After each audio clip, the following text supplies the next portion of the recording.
over the last couple of days, and you'll probably feel it into the next few days as well, it feels like there's a lot of upheaval in the air. Even if you just look at news stories and things like that, there's a lot of upheaval.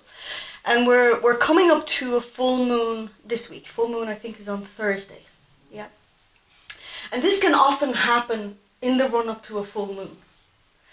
The moon cycle has beginning at new moon, and it sort of has an intention of what it's to complete by the full moon. So for me, it kind of feels like if anything gets delayed, it's like everything is getting close to the deadline. So loads of stuff can come up in the days close to the full moon. So I found over the weekend, I had very disrupted sleep, really crazy dreams, just mad sort of, I couldn't even describe them to you kind of dreams, except the kind of ones where you wake up and you're kind of wondering, what was that?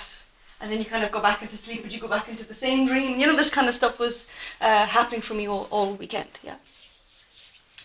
And we also have something very interesting between Venus and Mars on Thursday. So if you think about Venus and Mars, they represent the feminine and the masculine. Yeah, remember that book? Mm. And she made millions from that book. So both of these are in the same sign of Virgo on Thursday. And this is very significant because these two only meet every couple of years. The last time that they met like this was in November 2015.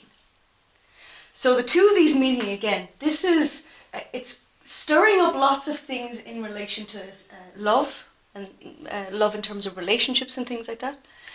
But it's also going to stir up certain things about our inner relationship with masculine and feminine.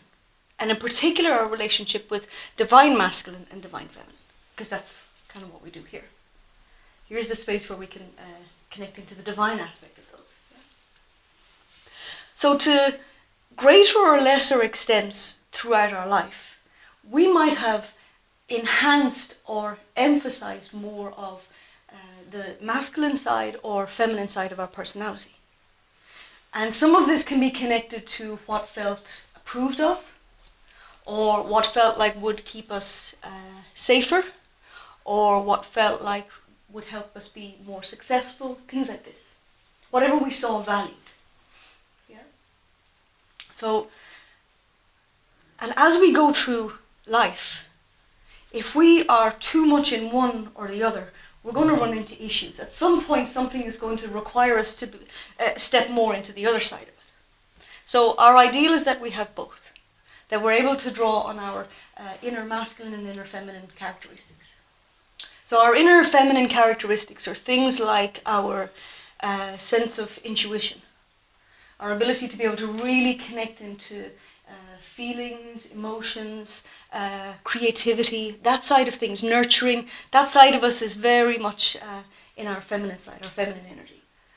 Our masculine side is action taking.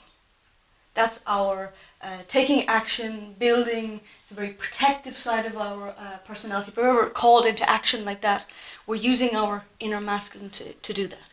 Standing up for ourselves, or standing up for somebody else, standing up for a cause. That hugely comes from our masculine side. Yeah.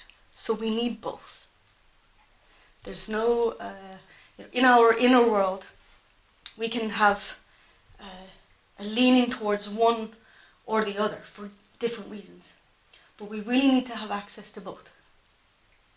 For our relationships, for work, for everything.